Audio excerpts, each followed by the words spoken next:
Face मतलब जो surgery हम लोग करते हैं एक्चुअली एंडोस्कोपिक साइनस सर्जरी, पहले एंडोस्कोपिक साइनस सर्जरी।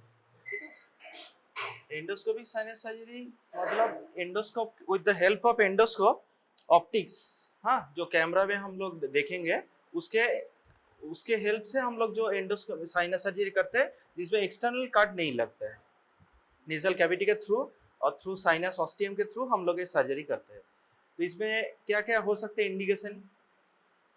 एक होता साइनोसाइटिस, गुड, क्रॉनिक साइनोसाइटिस मतलब bacterial sinusitis non responding to antibiotics और कन्वेंशनल ट्रीटमेंट, देन हम लोग उसको फंक्शनल एंडोस्कोपिक साइनस सर्जरी करेंगे। अच्छा, सेकेंड इंडिकेशन जैसे बोलो,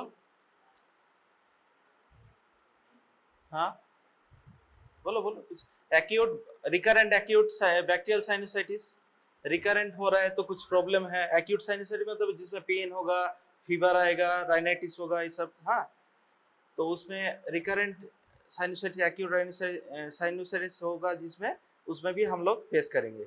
अच्छा, कुछ ट्यूमर रहेगा तो करेंगे ना, जैसे कुछ क्या क्या हो सकता है? एसी पॉलिप, अच्छा, म्यूकोसिल हो सकता है, ऑफ द फ्रंटल साइनस हो सकता है, mucocele of the maxillary sinus हो सकता है। अच्छा, और क्या ट्यूमर हो सकते हैं बिनाइन ट्यूमर में? Ethmoidal polyp with allergic fungal sinusitis, allergic rhinitis with fungal polyposis, or allergic rhinitis with simple polyposis, हाँ, फंगल साइनोसाइटिस में करेंगे जिसमें फंगल बॉल नहीं तो फंगल पॉलीपोसिस रहेगा, और जिसमें एथमोइडल पॉलिप रहेगा एलर्जिक साइनोसाइटिस में, उसमें भी करेंगे। अच्छा, उसके बाद सेप्टोप्लास्टी हम लोग कर सकते हैं, endoscopic septoplasty with the help of endoscope. अच्छा, उसके बाद कंट्रोल ऑफ द एपिस्टेक्सिस कर सकते हैं, टू तरह होता है, दोनों तरह का एंटी एपिस्टेक्सिस का सर्जरी होता है। जैसे एंटीरियर एपिस्टेक्सिस के लिए हम लोग क्या करते हैं, एंडोस्कोपिक कॉटरी करते हैं। जो वेसल हम लोग देख रहे हैं इधर स्पेनोपैलेटिन के ब्रांच से आ रहा है, सेप्टल ब्रांच से, उसको हम लोग करेंगे कॉटरी करेंगे, नहीं तो एंटीरियर एथमोइड का आ रहा है, पोस्टीरियर एथमोइड का आ रहा है तो उसमें कॉटरी करेंगे, नहीं तो सुपीरियर लबाइल जो रहेगा उसमें हम लोग कॉटरी करेंगे। और एक हो सकता है पोस्टीरियर एपिस्टेक्सिस का। पोस्टीरियर एपिस्टेक्सिस में हम लोग posterior epistaxis, what is the meaning? Types of epistaxis, huh? Types of epistaxis, anterior और posterior, हाँ, posterior epistaxis का मेन जो फीडिंग वेसल है वो क्या रहता है? स्पेनोपैलेटाइन आर्टरी, हाँ, स्पेनोपैलेटाइन आर्टरी का ट्रू ब्रांच रहता है, एक तो सेप्टल ब्रांच रहता है, एक लैटरल वाल नेजल पे ब्रांच रहता है, बैठो। तो स्पेनोपैलेटाइन जो फोरामेन रहता है उससे स्पेनोपैलेटाइन आर्टरी निकलता है, तो उसको हम लोग लाइगेट करते हैं लास्ट ऑप्शन में, जिसमें नेजल एपिस्टेक्सिस कंट्रोल नहीं होता है, उसका भी एंडोस्कोपी से उसका लाइगेशन होता है। फ्लैप मतलब म्यूकोसल फ्लैप उठाकर हम लोग इंफर टर्मिनेट के ऊपर में, उधर से इंफर टर्मिनेट के पीछे में थोड़ा एल सेपेट एक इंस्ट्रूशन देके म्यूकोसा का एलिवेट करते हैं, उसमें फोरामेन से जो स्पेनोपैलेटाइन फोरामेन रहता है उससे स्पेनोपैलेटाइन आर्टरी निकलते हैं, उसमें हम लोग लाइगेट कर देते हैं। एपिस्टेक्सिस ऐसे कंट्रोल होता है। तो main artery supply of the knows अगर पूछेगा तो स्पेनोपैलेटाइन आर्टरी, हाँ। अच्छा, और फॉरेन बॉडी होगा, अगर फॉरेन बॉडी हम लोग फॉरेन बॉडी ओपीडी में नहीं निकल सके, फॉरेन बॉडी हुक से, तो पोस्टीरियरली अगर इम्पैक्टेड कोई फॉरेन बॉडी रहेगा तो उसमें हम लोग endoscopy with the help of endoscope हम लोग रिमूव कर सकते हैं। और जैसे कुछ ट्यूमर रहता है, जेएनए, जुवेनाइल एंजियोग्राफी क्लास लिया गया ना जेएनए का, जेएनए में हम लोग सर्जरी करेंगे, एंडोस्कोपिक होता है। पहले क्या हम लोग दूसरा तरह प्रोसीजर में होता है, ट्रांस कैल्डोलेक जैसे करके, सुपीरियर लबाइल ऐसे करके, ट्रांसपैलेटल करके ऐसे कुछ होता है, लेकिन एंडोस्कोपिक भी होता है जिसमें लिमिटेड है स्प्रेड है, उसका एंडोस्कोपिक ही करते हैं। अच्छा, उसके बाद जैसे और बिनाइन ट्यूमर इन्वर्टेड पेपिलोमा हो गया, इन्वर्टेड पेपिलोमा में हम लोग मीडियल मैक्सिलेक्टमी करते हैं एंडोस्कोपिक, और डेंकर्स में मीडियल मैक्सिलेक्टमी बोलते हैं, डेंकर्स अप्रोच में हम लोग एंडोस्कोपिक के थ्रू कर सकते हैं। और एंडोस्कोपिक के थ्रू सर्जरी जैसे पिट्यूटरी, जैसे skull base surgeries, CSF leakage हो रहा है कुछ, जैसे कीबीफॉर्म प्लेट में सीएसएफ लीकेज हो सकता है, स्कल बेस में कहीं पर भी नोज में सीएसएफ लीकेज हो सकता है, तो CSF ब्रेक को रिपेयर करने के लिए हम लोग एंडोस्कोपिक अप्रोच से रिपेयर करते हैं। अच्छा, दूसरा हो जाए स्कल बेस कुछ ट्यूमर जैसे मेनिंगोसिल, मेनिंजियोमा, कुछ अगर floor roof of the knows से अगर हैंगिंग है, उसका सर्जरी हम लोग एंडोस्कोपिक बाय अप्रोच करते हैं।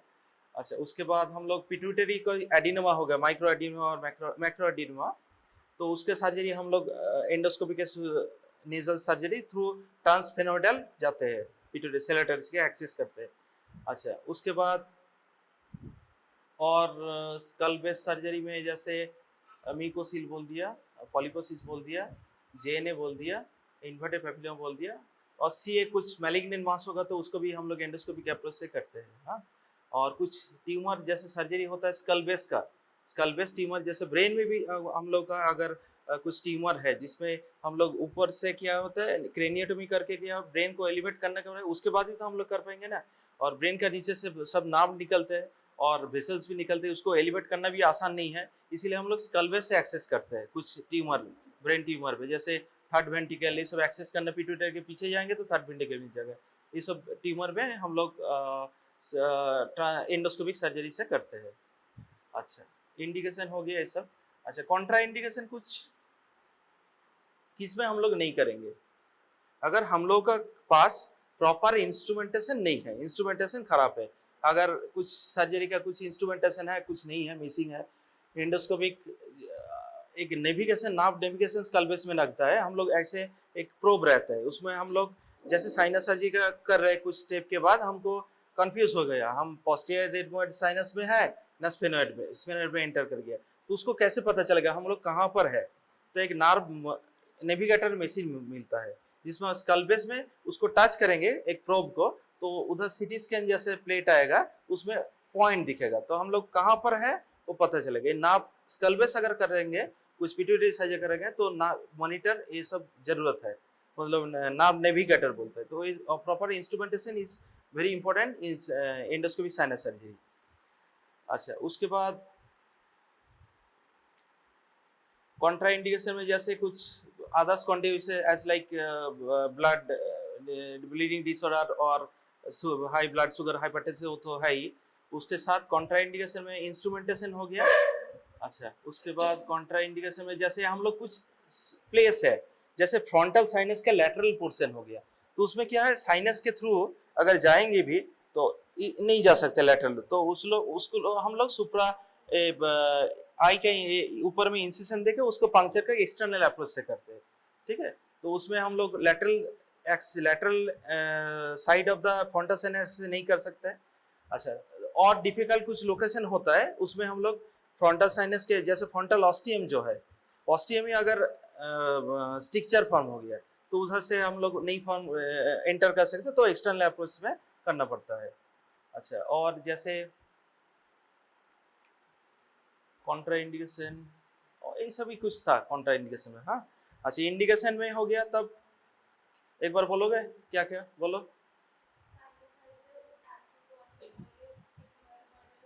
हाँ, साइनोसाइटिस का टाइप है जैसे ऑल साइनस, हाँ, एक्यूट रिकरेंट एंड बैक्टीरियल, जो क्रॉनिक है not responding to medical treatment. हाँ, और हाँ, और सॉरी इन्वर्टेड पेपिलोमा, हाँ, CSF लीकेज, हाँ, mucocele of the sinuses frontal और मे बी फ्रंटल एडमोटल और मे बी मैक्सिलरी। अच्छा, और एसी पॉलिप, फंगल साइनोसाइटिस और फंगल बॉल उसमें रहेगा। और बोलो बोलो, foreign body, endoscopy septoplasty miss नहीं करना है। हाँ, एंडोस्कोपी सेप्टोबस्टी। अच्छा, और क्या एंडोस्कोपी साइनस सर्जरी कर सकते हैं बोलो। एपिस्टेक्सिस में एंडोस्कोपी कॉटरी कर सकते हैं, स्पिनोफेरेंट आर्टरी लाइगेशन कर सकते हैं, और जेएनए, इन्वर्टेड पेपिलोमा। अच्छा, और कुछ ट्यूमर होते हैं जैसे राइनोस्पोडियोसिस ट्यूमर होता है, एक राइनोस्पोडियम सीवरी में होता है ऐसे इसका ट्यूमर, और एंडोस्कोपिक जिसमें टार्बिनेट अगर हाइपरट्रोफी रह गया, टार्बिनोप्लास्टी बोलते हैं और डिटेल्स में याद है सेकेंड स्टेप में, और कॉन्काबुलोसा मतलब जिसमें होता है मिडिल टर्मिनेट को न्यूमेटाइजेशन हो जाता है कभी कभार, उसको कॉन्काबुलोसा बोलता है। हाँ, न्यूमेटाइजेशन और मिडिल टर्मिनेट, जिसमें मिडिल टर्मिनेट का हाइपरट्रोफी देख रहे हैं। एक्चुअली टर्मिनेट रहते हैं इंफीरियर, मिडिल, सुपीरियर। हम लोग इंफीरियर टर्मिनेट का हाइपरट्रोफी कैसे होगा, जो कोटिंग रहता है ऊपर का म्यूकोसा रहता है वो एलर्जी म्यूकोसा में कन्वर्ट हो जाता है, वेनुसाइनसाइड जो रहता है वो भी इनलर्ज हो जाता है, इससे हो सकता है। और इंफीरियर कॉन्का जो रहता है itself may be bone may be thickened, so इसका हम लोग टार्मिनोप्लास्टी बोलते हैं। वो बोन को थोड़ा ट्रिमिंग कर देता है। नहीं तो कॉन्का का जो म्यूकोसा रहता है ऊपर में, जो इंफीरियर टर्मिनेट का म्यूकोसा, उसको भी हम लोग कोब्लेशन नहीं तो कुछ सर्जरी से उसको रिडक्शन करते हैं म्यूकोसा का। और मिडिल टर्मिनेट में क्या हो सकता है, हाइपरट्रोफी हो सकता है, जिसमें क्या होता है मिडिल टर्मिनेट का जो म्यूकोसा है कभी इनलार्ज नहीं होता है, उसका थिकनेस सेम ही रहता है। हाँ, उसमें क्या होता है बोन जो रहता है उसमें न्यूमेटाइजेशन होता है, मतलब उसका दो वॉल के बीच में एयर बहुत फिल्ड एक कैविटी रहता है, उसमें हम लोग क्या करते हैं, उसमें भी एयर फिल्ड कैविटी रहेगा तो उसको भी डिस्चार्ज आके साइनोसाइटिस कर सकता है, इसीलिए उसको भी टार्बिनोप्लास्टी बोलते हैं व कॉन्कोप्लास्टी उसको करना पड़ता है। एक तरफ का वॉल को हम लोग रिमूव कर देते हैं, एक तरफ वॉल का म्यूकोसा के साथ दूसरा तरफ का वॉल का हम लोग रख देते हैं, मीडियल वॉल को। अच्छा, एक पॉइंट मिस हो गया, डीसीआर, एंडोस्कोपिक डीसीआर। डीसीआर जैसे आई में भी सर्जरी होता है एक्सटर्नल अप्रोच से, हम लोग एंडोस्कोपिक अप्रोच से करते हैं। हम लोग एंडोस्कोपिक अप्रोच से जो लैक्रिमल बोन रहता है उसको रिमूव करते हैं, उसके बाद वो जो सैक रहता है लैक्रिमल सैक को इंसिशन देकर उसको ओपन कर देता है, उसमें ओपन एंडोस्कोपिक डीसीआर बोलते हैं। एंडोस्कोपिक डीसीआर भी एंडोस्कोपिक अप्रोच से होता है।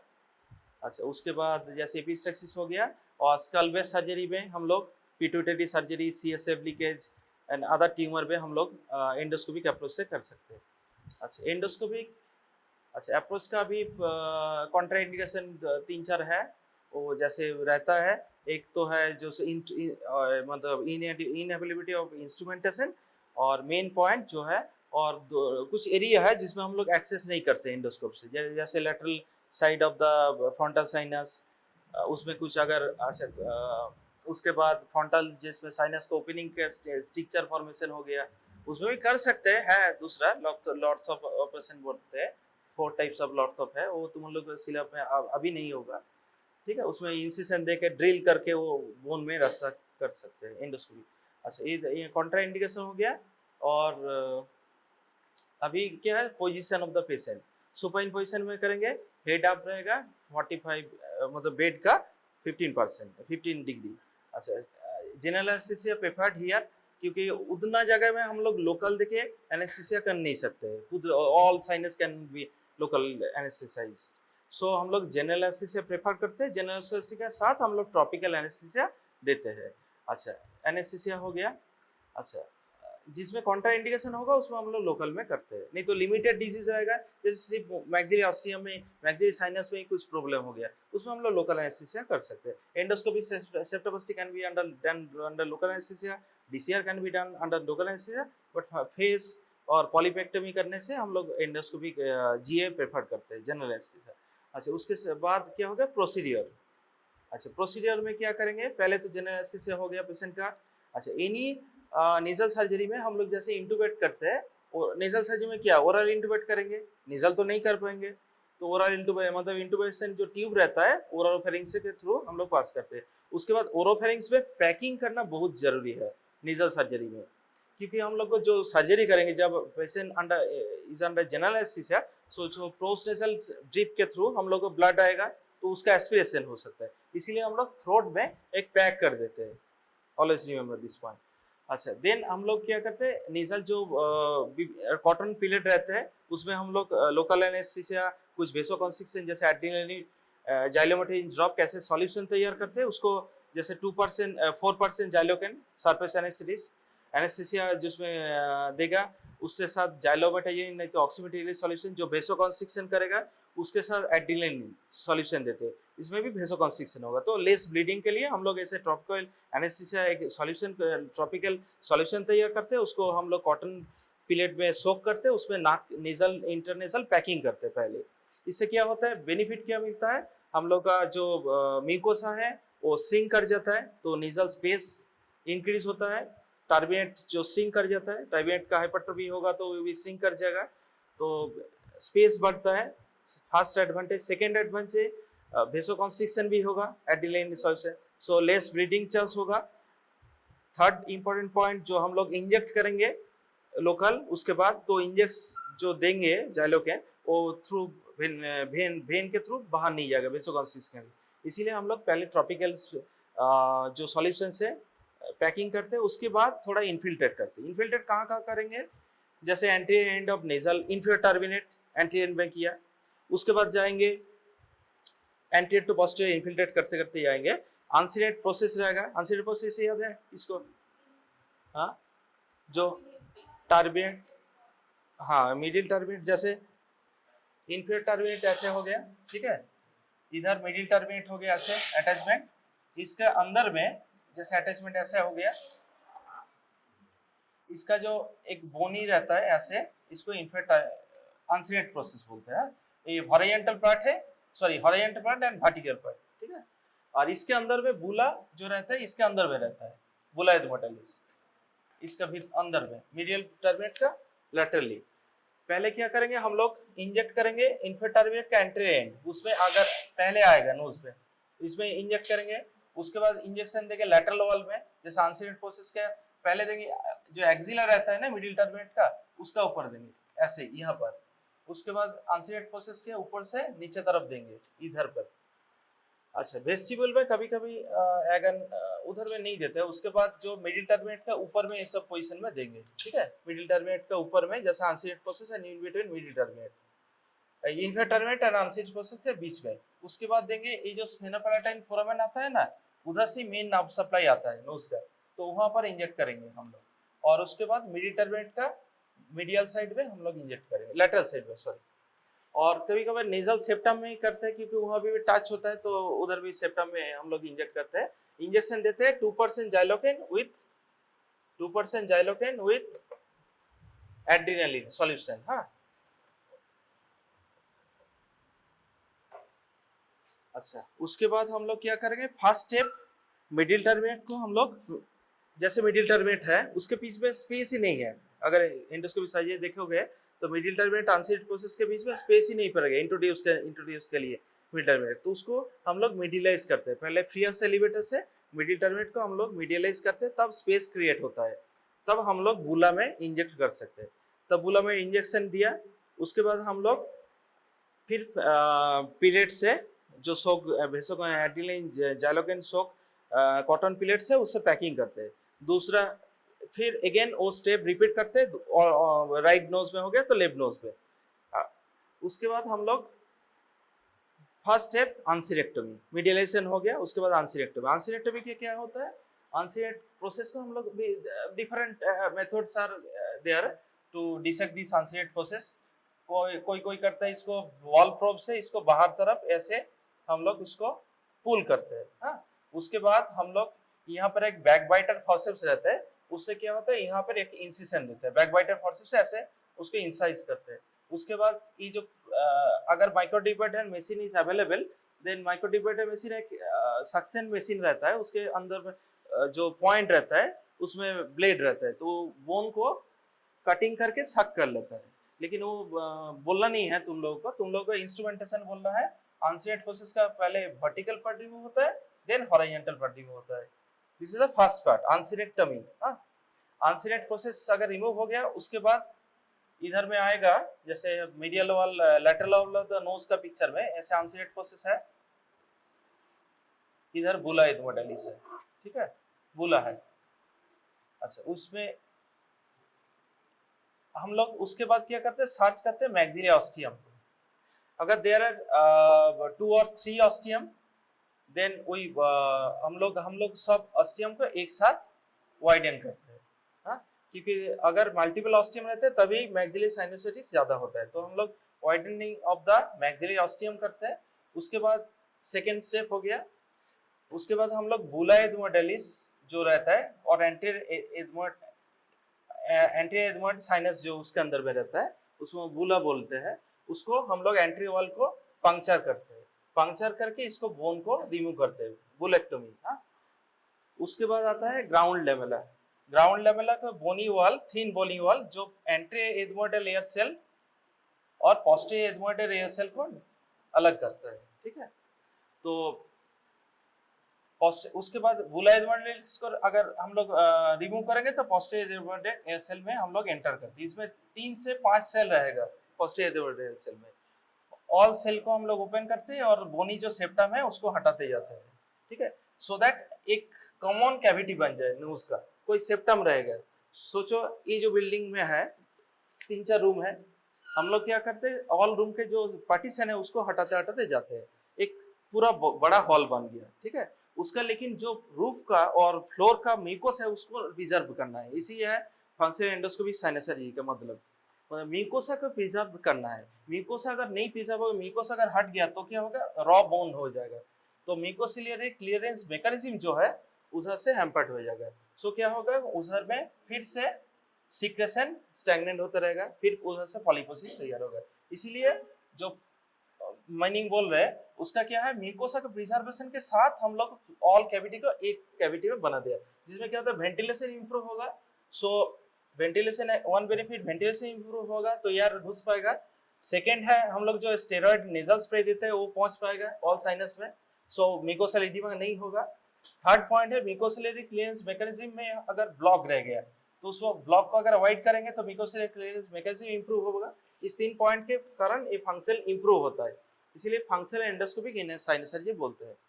अच्छा, ये अब क्या है, फ्रंटल साइनस में जाना है ऊपर तरफ, तो फ्रंटल इधर एगरनेजे सेल रहता है, इधर में एगरनेजे सेल को पहले हटाते हैं हम लोग, उसके बाद फ्रंटल जो ओपनिंग रहता है और तरह तरह का सुप्राबुलर सेल रहता है, फ्रंटल कुछ एयर सेल रहता है, उसको हटाकर फ्रंटल साइनस के ओपनिंग को हम लोग वाइड करते हैं, उधर से फ्रंटल साइनस मिलता है। इधर एक जो बुला को एथमोइड बुला साइनस बुला को रिमूव करेंगे, यहाँ पर entry ethmoidal air cell artery रहता है, उसको आइडेंटिफाई करके लेकिन उसके बाद फ्रंटल में जाना है, नहीं तो आर्टरी को पंक्चर कर सकते हैं, उसका भी कॉम्प्लिकेशन होता है। और पोस्टीरियर एथमोइडल एयर सेल जहाँ पर रहता है, यहाँ पर लास्ट में उधर में पोस्टीरियर एथमोइडल आर्टरी रहता है। जैसे रूप में ना ऐसे सोचो, ये वाला एंट्री एथमोइडल आर्टरी रह गया और पोस्टीरियर वाला वो जो जा रहा है बीम, वो पोस्टीरियर एथमोइडल आर्टरी है। ये 2 आर्टरी मेन इंपॉर्टेंट है जो रूप में जाता है, ठीक है, बीच में कोई इंपॉर्टेंट आर्टरी नहीं रहता है। जैसे सेप्टम का हटाया, इधर में कोई इंपॉर्टेंट आर्टरी नहीं रहेगा, ब्लीडिंग का चांस है from anterior ethmoidal cell artery and posterior anterior ethmoidal artery और posterior ethmoidal artery, 2 important bleeding का चांस रहता है साइनस में। अगर इसको हम लोग प्रिजर्व कर देंगे तो इसका कॉम्प्लिकेशन कुछ नहीं आएगा ऐसे। हाँ, अच्छा, लैटरल बाउंड्री क्या रहता है हम लोग का, लैटरल में जो रहता है हम लोग का लैमिना पेपरिसिया।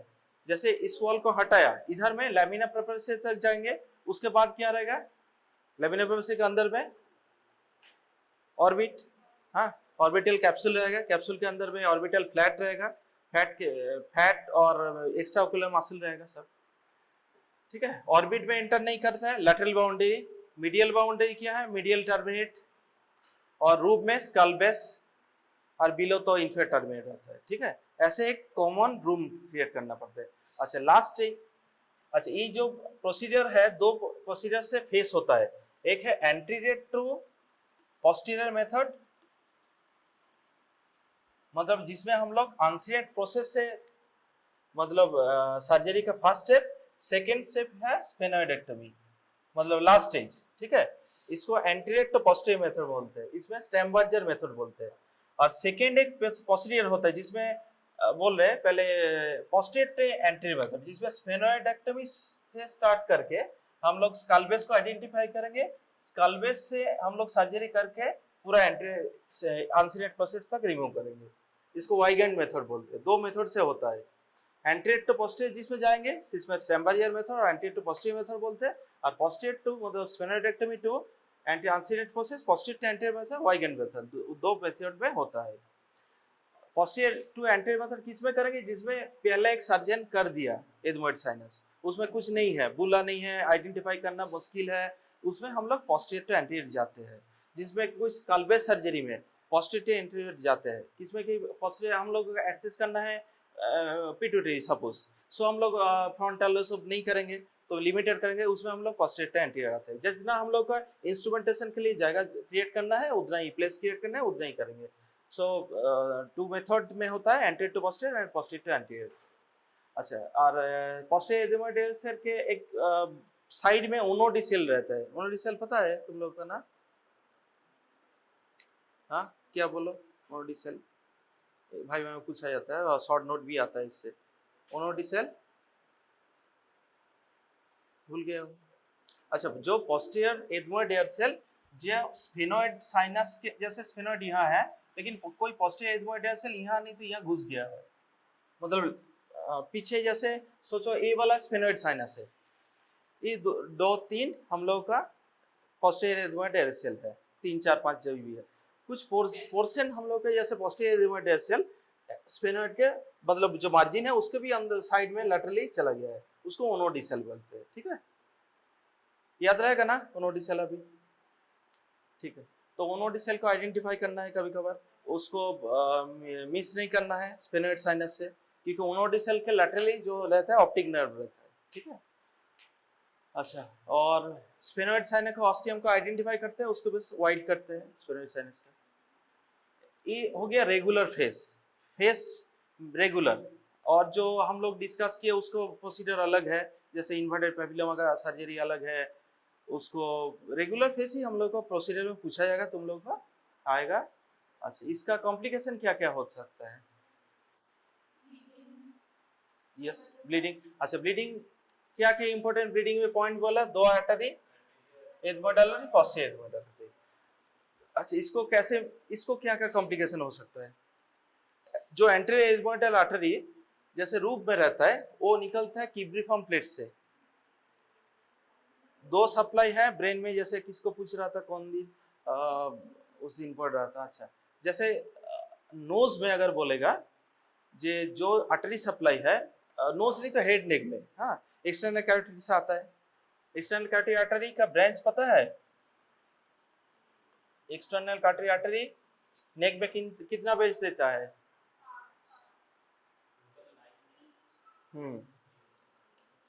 पहले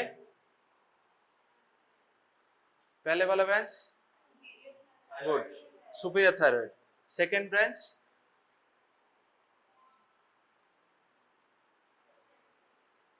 बोलो बोलो बोलो, सुपीरियर थायराइड।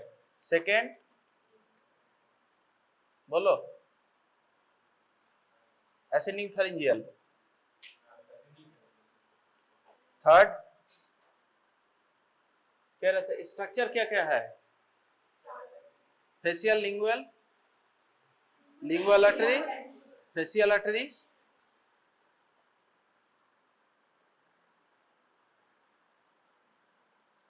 उसके बाद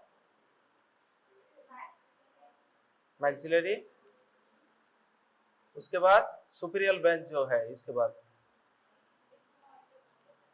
नो सुपीरियर जो रहता है क्या क्या रहता है यहाँ पर? Superior temporal, superficial temporal, 7th 8th, ए क्या है? पोस्ट ऑरिकुलर, ए ऑक्सीपिटल। सो कितना बेंच हो गया? 8। हाँ, ये सब हेड नेक में सप्लाई करता है। लेकिन हम लोग का इंटरनल कैविटी आर्टरी जो रहता है, नेक में कोई ब्रांच नहीं रहता है, उसका ब्रांचिंग रहता है इनसाइड द क्रेनियम, लेकिन उसका सप्लाई आता है कौन सा आर्टरी? नोज में। एंटीरियर एथमोइडल कहाँ से आता है? एंटीरियर एथमोइडल कीपिफॉर्म प्लेट से निकलता है, उसके बाद रूप होके फिर ऑर्बिट में घुसता है। ठीक है, तो इसको अगर हम लोग लाइगेट कट गया है तो ब्लीडिंग हो सकता है। हम लोग कॉटरी करने गया, फिर सिंक होके वो अंदर चला गया, स्कल्बस में घुस सकता, मतलब घुस गया सकता है, और इधर में ऑर्बिट में घुस सकता है। अगर ऑर्बिट में, जैसे इसको ऑर्बिट है, इधर हम लोग का जो स्पेस है एंटीरियर एथमोइडल सेल है, उसका रूप में ऐसे जा रहा है ऑर्बिट में, ऑर्बिट के अंदर जा रहा है, और जो कीपिफॉर्म प्लेट है ना, जो ऐसे रहता है, हैंग रहता है नोज के अंदर में, तो यहाँ से निकल के ये जो इस पोर्शन में अगर कट हो गया, इसको अंदर घुस जा सकता, तब ऑर्बिटल क्या होगा? हीमाटोमा। हाँ, सो इम्पोर्टेंट है एंटीरियर एथमोइडल आर्टरी के ब्लीडिंग। इसको कंट्रोल कैसे करना है? अगर कट गया तो हम लोग कटरी कहते हैं एंडोस्कोपिंग, अगर चला गया है तो हम लोग क्या करते हैं? आई प्रेशर जैसे इंटरनल कैप्सूल रहता है ऑर्बिट में, एक ऑर्बिट के अंदर कैप्सूल के अंदर के ब्लीडिंग होगा तो प्रेशर क्रिएट कर गया, ऑप्टिक नर्व को डिकम्प्रेशन होगा, सॉरी कंप्रेशन होगा। ऑप्टिक नर्व ऐसे निकल रहा है, एक कैप्सूल के अंदर में ब्लीडिंग हो रहा है, बाहर नहीं निकल पाएगा, ऐसे ऐसे एंटीरियर आर्टरी अंदर में स्लीपेज हो गया, अंदर में आ गया, इधर में ब्लीडिंग करने लग गया तो स्वेलिंग होगा। हम लोग लैटरल कैंथोटोमी कर सकते हैं, नहीं तो ऑर्बिटल डिकम्प्रेशन कर सकते हैं। मतलब उसको इधर ब्लीडिंग अंदर में हो रहा है, प्रेशर बढ़ रहा है, तो क्या ऑप्टिक नर्व पे प्रेशर देगा, ऑप्टिक नर्व पे ज्यादा तरह का प्रेशर देगा तो नाभ का क्या होगा, ब्लाइंडनेस कर सकता है। तो हम लोग क्या करते हैं उसमें लैटरल कैंथोटोमी, इधर में एक इसको बढ़ा देता है, जैसे स्वेलिंग का जायगा बढ़ जाए तो इधर में प्रेशर डिक्रीज होगा। हाँ, लैटरल कैंथोटोमी कर सकते हैं, नहीं तो हम लोग इधर का जो वॉल है लैमिना प्रोफोसियर का हटा दिया, उसके बाद इधर का स्पेस को क्रिएट कर दिया, और ऑर्बिटल नाभ के पीछे भी जो बोन है साइड में उसको भी मीडियल साइड का बोन को हटा दिया, तो प्रेशर रिड्यूस करने के लिए हम लोग ऑर्बिटल डिकम्प्रेशन कर सकते हैं। ठीक है, अच्छा, तो important, very important anterior artery, इसीलिए इसको आइडेंटिफाई करना है। ये हम लोग का एंटीरियर आर्टरी है, इसको बचाकर हम लोग सर्जरी करेंगे। इन स्कल्प से पोस्टीरियर आर्टरी इतना इसको ये नहीं है, लेकिन ये दो सप्लाई आता है फ्रॉम इंटरनल कैरोटिड सिस्टम। हाँ, इसको याद रखना है, एपिस्टैक्सिस में पूछा जाता है कभी कभी मेरे क्वेश्चन में, ये इंटरनल कैरोटिड आर्टरी से कौन कौन आता है। ठीक है, अच्छा, पोस्टीरियर आर्टरी का ब्लीडिंग को जैसे बाइपोलर कॉटरी से हम लोग इजीली मैनेज कर सकते हैं उसको, वैसे से क्योंकि यहाँ स्पेस कम रहता है, पोस्टीरियर जो वाइड है ना उसमें स्पेस ज्यादा रहता है, उसको कॉटरी करके हम लोग ब्लीडिंग को स्टॉप कर सकते हैं। अच्छा, कॉम्प्लिकेशन किस पॉइंट से थे, कॉम्प्लिकेशन में थे क्या? हाँ, हेमोरेज, पहले हेमोरेज हो गया। ठीक है, कंट्रोल ऐसे कैसे कंट्रोल करना है वो भी बोल दिया। और उसके बाद क्या हो सकता है, कहाँ कहाँ इंजुरी होता है, जो वाइटल स्ट्रक्चर है हम लोग का, पहले तो ऑर्बिट है, आई है, ऑर्बिटल हेमाटोमा ना, पहले ऑर्बिट का एक एक करके, ऑर्बिटल ऑप्टिक नर्व रहता है, ऑप्टिक नर्व में क्या हो सकता है, इंजुरी हो सकता है, ब्लाइंडनेस हो सकता है। अच्छा, और क्या हो सकता है, नेज़ोलैक्रिमल डक्ट एक्सपोज पड़ा ना, तो नेज़ोलैक्रिमल डक्ट में भी इंजुरी हो सकता है ना। ठीक है, लैटरल वॉल में रहता है। अच्छा, और क्या हो सकता है, अच्छा एक एक करके, आई पहले, उसके बाद ब्रेन में। हाँ हाँ, ये ब्रेन वाला, जैसे ब्रेन में क्या क्या हो सकता है, अच्छा हीमाटोमस पकड़ ले, पहले क्या है स्कल बेस, उसके बाद क्या रहता है डूरा, डीएपी। सो डूरा में अगर पंक्चर हो गया क्या होगा, सीएसएफ लीक होगा, सीएसएफ आएगा। ठीक है, तो सीएसएफ लीक हो सकता है। उसके बाद जो बोल रहे तो उसके बाद हाँ हीमोरेज, इंटरक्रैनियल हीमोरेज, और क्या हो सकता है ब्रेन में,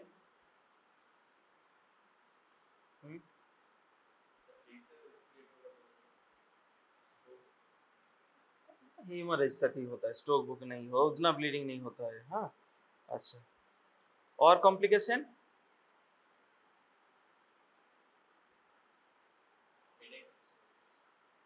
हेडेक तो लेट, जो इमीडिएट होता है, क्या क्या कॉम्प्लिकेशन हो सकता है। अच्छा, लैमिना पेपरसिया अगर इंजुरी हो गया तो ऑर्बिटल फ्लैट कोलैप्स कर सकता है। अच्छा, आई में और है, धीरे धीरे बोल रहे हैं इसीलिए, ऑर्बिटल जो एक्स्ट्राओकुलर मसल है उसमें अगर इंजुरी हो गया तो डिप्लोपिया, डबल विजन हो सकता है, मूवमेंट में प्रॉब्लम होगा आई बॉल का। हाँ हाँ, राइज कर सकता है उस। अच्छा, ऑर्बिट में जो बोला जैसे डिप्लोपिया हो सकता है, ब्लाइंडनेस हो सकता है लेट स्टेज में। अच्छा, और लैक्रिमल सैक का इंजरी हो सकता है, और स्कल्बेस में इंजरी हो गया तो जैसे बोल दिया वो सब पॉइंट है। अच्छा, और क्या हो सकता है, जैसे हम लोग साइनस के पिट्यूटरी में एंटर कर सकते हैं, स्फेनोइड को कुछ पिट्यूटरी में इंजरी हो सकता है, ग्रेट वेसल रहते हैं, इंटरनल कैरोटिड आर्टरी भी रहता है पिट्यूटरी के लैटरली, तो उसमें भी इंजरी कर सकते हैं। ऑप्टिक नर्व का इंजरी हो सकता है स्फेनोइड साइनस से भी, उधर में भी आप लोग ऑप्टिक नर्व इंजरी हो सकता है। अच्छा, और जैसे एनोस्मिया बोला नहीं, एनोस्मिया एक कॉम्प्लिकेशन है, जो क्यों होता है एनोस्मिया मेनली, जो हम लोग का सेंसेशन रिसीव होता है स्मेल का, तो कहाँ से रिसीव होता है,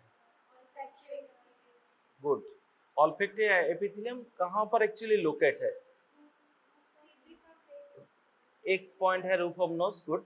देन और कीपिफ्रम प्लेट के पोर्शन में, और एक वेरी इंपॉर्टेंट पॉइंट है, वो लैटरली भी थोड़ा रहता है स्मेल का जो है ना। अपर जो 2 to 3 millimetre of nasal septum जो रूफ में कीपिफ्रम एडजेसेंट टू कीपिफ्रम प्लेट, उसमें ऑल्फैक्टरी म्यूकोसा रहता है। उसमें भी अगर हम लोग क्वार्टरी चला गया, नहीं तो हम लोग कुछ इंस्ट्रूमेंट से म्यूकोसा अगर रिमूव कर दिया तो एनोस्मिया हो सकता है, हाइपोस्मिया हो सकता है। हाँ, और कोई साइनिकिया फॉर्मेशन हो गया, सोचो कीपिफ्रम प्लेट के वहाँ पर ही साइनिकिया, मिडिल टर्मिनेट सेप्टम से साइनिकिया फॉर्मेशन हो गया, तो एआर एंट्री नहीं हो रहा है तो एनोस्मिया हो सकता है। ठीक है, अच्छा एनोस्मिया हो सकता है, हाइपोस्मिया हो सकता है। अच्छा, जो डिजीज के लिए हम लोग कर रहे हैं पॉलीपोसिस, उसको भी रिकरेंस हो सकता है, रिकरेंस एडमोइडल पॉलीपोसिस हो सकता है, एसी पॉलिप हो सकता है। अच्छा, एसी पॉलिप में हम लोग और क्या स्ट्रक्चर है यहाँ पर,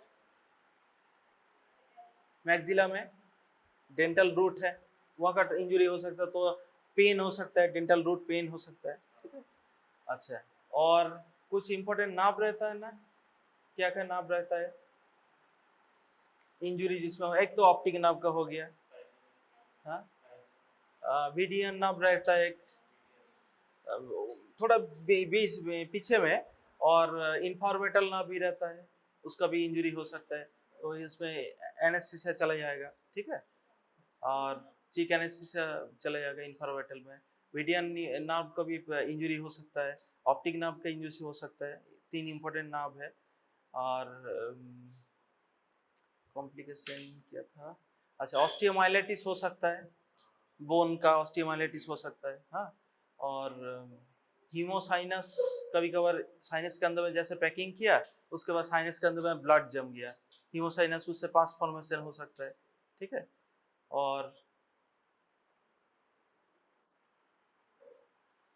एक्सेसिव ब्लीडिंग की वजह से डेथ भी हो सकता है हाइपोवोलेमिक शॉक से।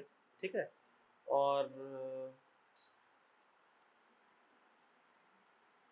जैसे सेप्टोबास्टी में एंडोस्कोपिक सेप्टोबास्टी, तो जैसे कॉम्प्लिकेशन था इधर में भी हो सकता है, हीमाटोमा वगैरह हो सकता है। ठीक है, और जैसे हम लोग ऑस्टियम जो है ना क्रिएट किया, जैसे मिडिल मेटस का ऑस्टियम को हम लोग वाइडन किया, मैक्सिलरी ऑस्टियम को, सो उसका भी स्ट्रक्चर फॉर्मेशन हो सकता है, स्ट्रक्चर फॉर्मेशन हो गया, फिर रिकरेंट हो सकता है, मतलब ब्लॉक हो गया। फ्रंटल साइनस का भी जो ओपनिंग क्रिएट किया, उसका अगर म्यूकोसल एपिथेलियल को जैसे अलाइनमेंट नहीं करेंगे तो फिर उसका भी स्ट्रक्चर फॉर्मेशन हो गया।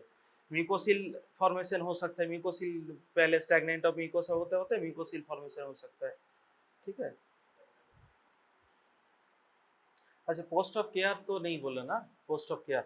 अच्छा, और एक मतलब मेनिंजाइटिस भी हो सकता है, मेनिंजस में, ब्रेन बोला नहीं कि मेनिंजस में, मेनिंजाइटिस हो सकता है, ब्रेन एब्सेस भी हो सकता है। अच्छा, पोस्ट ऑफ केयर में क्या करेंगे हम लोग, जैसे ओटी हो गया, निजल पैकिंग करेंगे, निजल पैकिंग को रिमूव करेंगे, अगर बड़ा टीमर है नेजल पैकिंग करना पड़ता है। जैसे जेएनए वगैरह में पोस्टीरियर एएनएस पैकिंग होता है, एंटीरियर पैकिंग, नेजल पैकिंग कितना तरह का है, 2 types, anterior nasal packing and posterior nasal packing. कुछ स्कल्पस सर्जरी, जेएनए सर्जरी में हम लोग पीएनएस पैकिंग भी देते हैं, तो पीएनएस पैकिंग को हम लोग जैसे जेएनए में 48 आवर्स बाद रिमूव करते हैं, उसके बाद एएनएस पैकिंग को, एंटीरियर नेजल पैकिंग को रिमूव करते हैं। तो anterior nasal packing normally 48 hours बाद रिमूव होता है। उसके बाद हम लोग जैसे एंटीबायोटिक देते हैं, इसमें भी एनाल्जेसिक देना पड़ेगा, आईवी फ्लूइड भी देना पड़ सकता है, अगर एक्सेसिव हेमोरेज हो गया तब ब्लड ट्रांसफ्यूजन भी लग सकता है, और एंटी हिस्टामिन दे से है। उसके बाद नेजल पैकिंग रिमूव हो गया 48 आवर्स बाद, उसके बाद हम लोग 7 डेज, जैसे साइनस का ऑस्टियम किया उसमें तो ब्लड क्लॉट रहेगा, तो नेजल डाउचिंग देते हैं।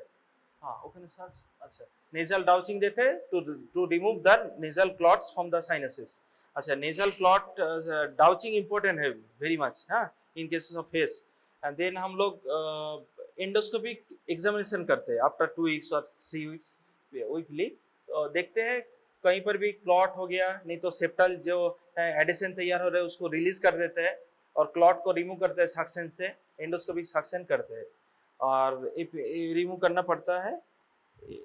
और स्टेरॉइड नेजल्स पे स्टार्ट करते हैं फ्रॉम आफ्टर 1 वीक, क्योंकि म्यूकोसल एडिमा ना हो, इसीलिए इंटरनेशनल स्टेरॉइड स्प्रे देता है 7 दिन के बाद से। ठीक, बॉल प्रॉप दिए आंसर एटाके হ্যাঁ বল প্রয়োগ দিয়ে ব্যাক মুভমেন্ট করতে হয় যাতে আনসিলেট বোনটা ডিসলোকেটেড হয়। দেন ব্যাক বাইটার দিয়ে ওটা কাটতে হয়। হ্যাঁ হ্যাঁ ব্যাক বাইটার দিয়ে এটা কাটছে। এই একটা ইনসিশন দিল ব্যাক বাইটার দিয়ে। এবার ভার্টিক্যাল পার্টটাকে রিমুভ করছে।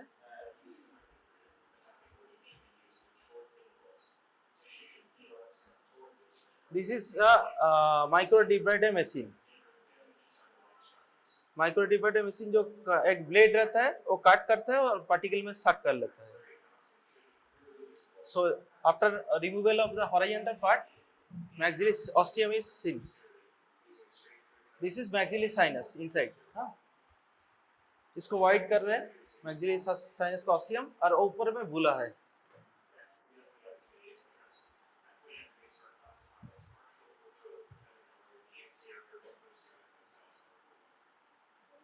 ये जो ऊपर में ये बुला है।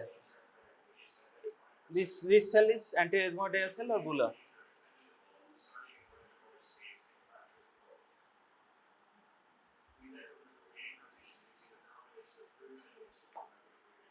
ये सुप्राबुला सेल ऊपर में है, ये बुला है, वो सुप्राबुला सेल है।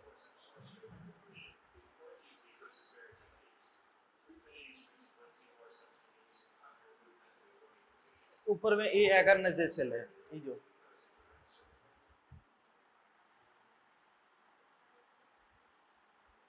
अभी ग्राउंड लेवल ओपन हो गया और पोस्टीरियर एथमोइडल में एंटर कर गया। ये है लैटरल लिमिट। इसके बाद लेमिना पेपेसिया है इधर में। हाँ और इधर में है middle terminate.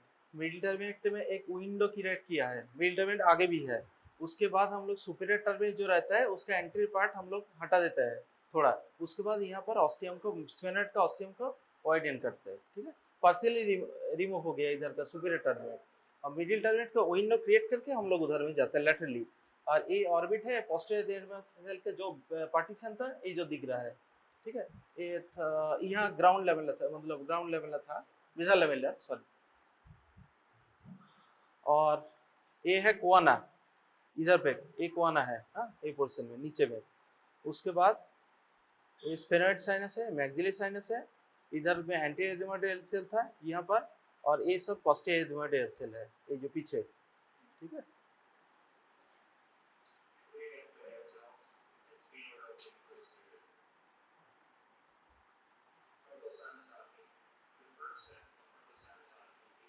This view is by 70 degree endoscope. हम लोग अभी तक 0 डिग्री एंडोस्कोप में देख रहे हैं। अभी क्या है एंडोस्कोप जैसे ऐसे इंट्रोड्यूस कर ऊपर का व्यू देख रहे हैं। ठीक है इधर में एंटीरियर एथमोइडल सेल जिसको आइडेंटिफाई करना बहुत इंपॉर्टेंट है। जैसे बुला था ना इधर यहाँ पर बुला था नीचे में।